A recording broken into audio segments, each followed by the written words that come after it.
Bakersfield family! For today's demo, i-share ko sa inyo kung paano ko gamitin ang Whippit. Tamang measurements, techniques, tips, at ideas kung saan pa siya pwedeng gamitin. Let's start! Prepare na natin yung mga gamit natin. Kailangan natin ng 250 grams of Whippit. Siyempre, cold water na may ice. Kailangan may ice kasi mas maganda kung may ice talaga. Tapos yung ating pang-measure ng water. And then, ito yung flavor nila. Pwede nyo gamitin yung butter or original.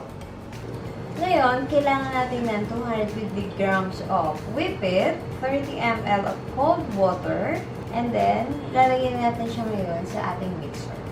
Yung speed ng mixer nyo, kung gumagamit kayo ng KitchenAid, speed ng mixer nyo, dapat number 5. Number 5 or number 6.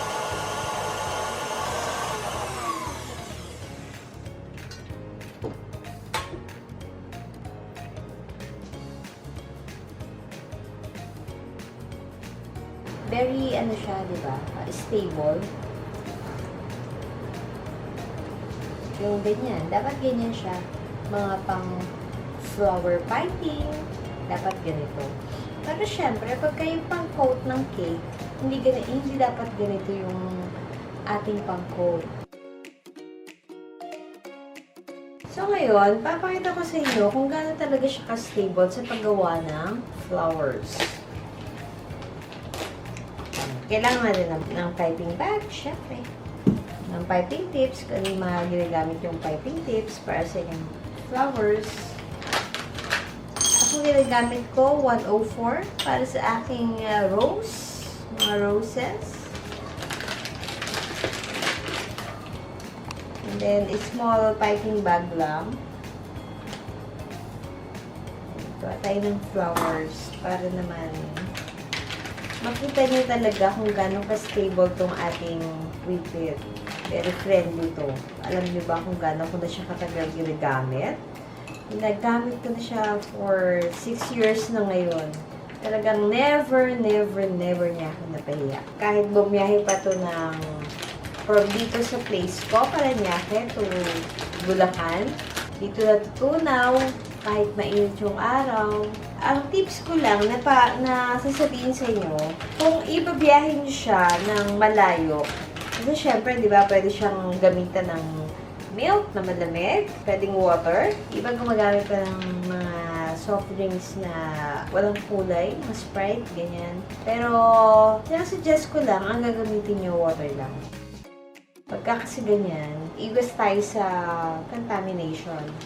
Yung napapanis yung icing natin. Kasi di ba yung milk madali yan mapanis. So, maglagay lang tayo ng konti dun sa piping bag natin. Pwede tayong gumawa ng flowers. Paggawa ng flowers, gamit ko ay 104. Gagawa tayo ng rose lang muna. Kailangan natin ng flower nail. Gumawa tayo ng rose ninyo ha, kung gano'n siya ka-stable at kung gano'n siya kagandang i-pipe.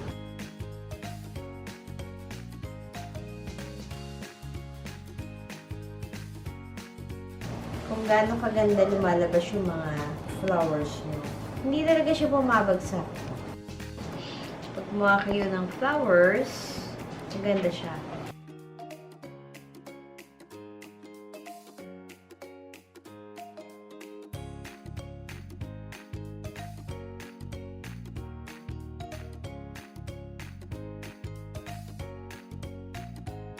Pwede nyo rin kulayan. Ang pangkukulay nyo sa kanya, gel color lang ha. Kaya gamit ng mga liquid kasi syempre mag-a-add tayo ng labnaw doon sa ating Whippit. Dapat lang, gel color yung mga gagamitin nyo.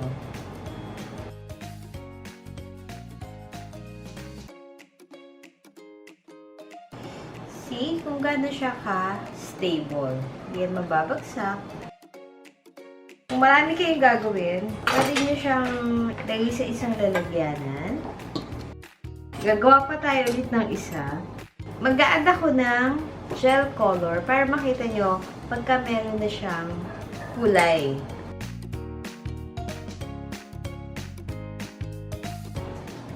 Magmi-mix ako ng konti lang. Para makita naman natin. Pag inadan siya ng kulay, okay pa rin. Sa pag-add ng color, kailangan konti lang para maganda yung kulay niya. Huwag tayong maglalagay ng madami agad. Kasi pag naglagay ka ng madami agad, baka hindi mo ma-achieve yung gusto mong kulay. Kailangan laging konti lang yung ilalagay mong gel color. Hindi rin kasi maganda yung sobrang makulay.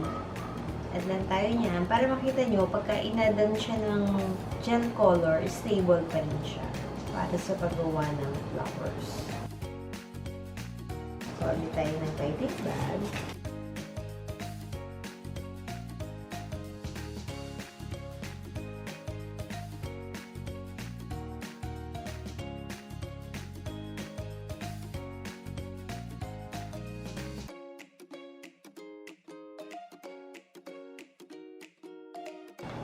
Same pa rin yan. Doon sa una natin ginawa. Pagka in-add mo siya ng color, hindi naman yan makaka-apekto na yung whippit nyo. Yung whippit mixture nyo. Makagawa pa rin ng magandang bulaklak. Kasi iba parang minsan nababasa ko mga problema sila dun sa paggawa ng flowers nila. Bakit daw ganito? Minsan yung whippit. Dapat yan tamang mixture lang. Tamang pag-handle. Tamang water lang. Dapat konti lang. Ulit ako ng bulaklak.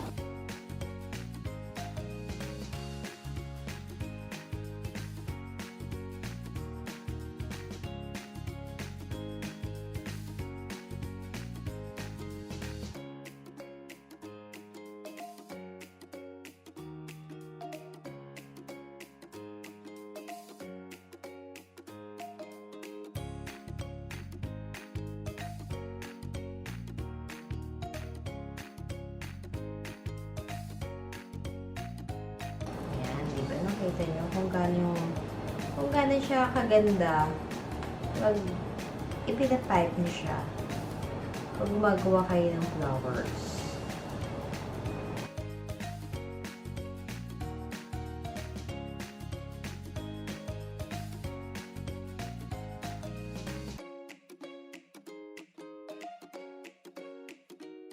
Kasi pag mix niya, huwag masyadong mabilis para hindi masyadong magkaroon ng bubbles yung whippit mix nyo. Stable pa rin siya. Tignan nyo. Ganda siya. So, lagay nyo lang ganyan. Okay na. For the recap, gumamit tayo ng 250 grams of whippit and 30 ml of cold water. So, yung ginawa natin ngayon, para yun dun sa paggawa ng bulaklak. Kung may matitira kayo, para dun sa frosting nyo, hindi naman kailangan sobrang thick nung whippit nyo. Kailangan yung sakto lang na makakain natin. Hindi masyadong puro icing na lang, masyadong makapal, parang ganyan. Hindi siya okay.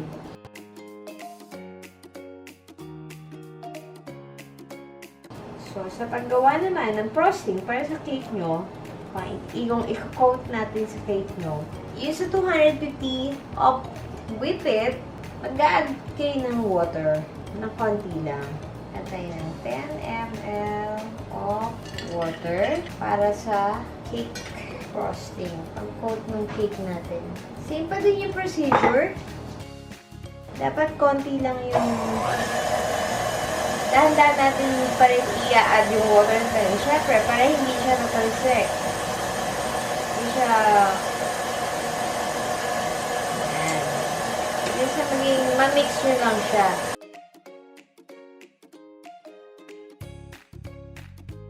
So, yan yung cake nyo. I-coat natin siya ng ating whippit.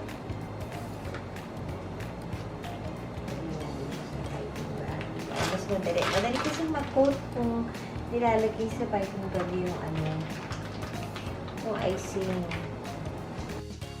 Pero lagay nyo yung ilalim. Magkit siya. Yung whippit. Hintay ko din yung naman yan. Kung gusto nyo siya may design, pwede namang may design. Kung gusto nyo siya ng plain, pwedeng plain lang. iba kasi talaga nagde-design ng ganito habang nilalagay nila. Ayan. Lalagyan na ng ating cake, no?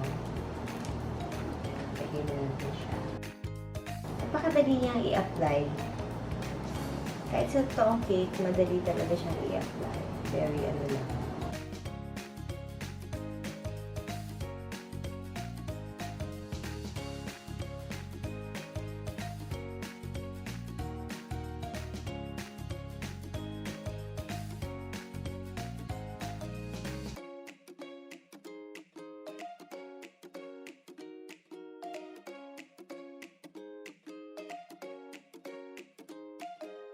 Paggawa ng cake, kailangan talaga maayos siya.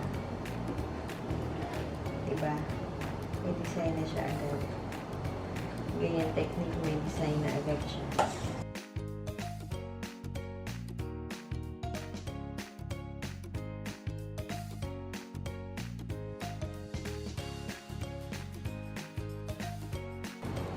Spatula kayo. Ganyan nyo lang siya kung hindi sa mga hirap magpakinis po.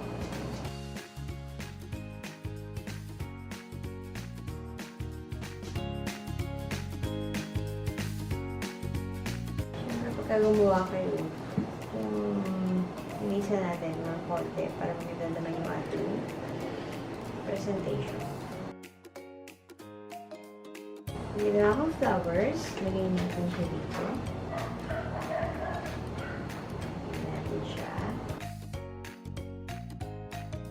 Gawa na rin tayo ng konting color para sa dahon natin.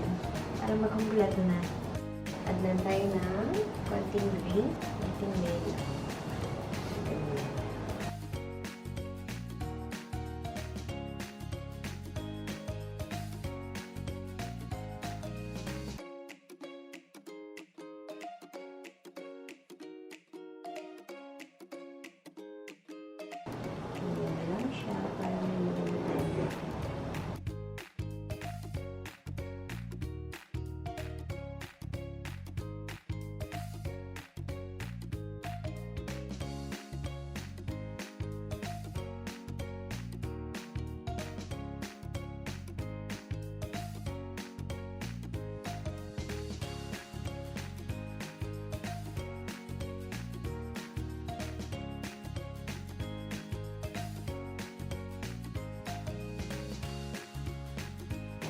So, dyan na siya natapos yung cake natin. So, ano na yung finished product natin? Nung nakaraang online class ko, may natira ako mga mix ng Whippit. Ginawa ko siyang ganito. Ito yung sa class namin. Ito, ginawa ko to February pa. Imagine, February ko pa siya ginawa. Ginawa ko na siyang dummy cake. Parang display dito sa aking shop. Tingnan nyo siya kung gano'n siya ka-stable. Kung gano'n siyang fondant eh. Kung paano ko siya in-arrange. Hanggang ngayon, ganyan pa rin siya. Ganyan siya ka-friendly, diba? Ang ganda-ganda. Same pa rin yung kulay. Same pa rin yung itsura niya. After ilang months. Kaya, huwag na kayo magdalawang isip, mga ka-baker. Ito na talaga. Ito na talaga yung secret natin. O hindi ito secret. Sige po. So, pagka may natira kayong Whippit, pag-practicean nyo, gawin yung dati cake, gawin yung pan-display diyan sa inyong mga shop nyo, and ganito yung magiging outcome niya. So, good luck po sa mga newbies, sa mga hindi pa po na-try ang Whippit. Eto na siya. Bye!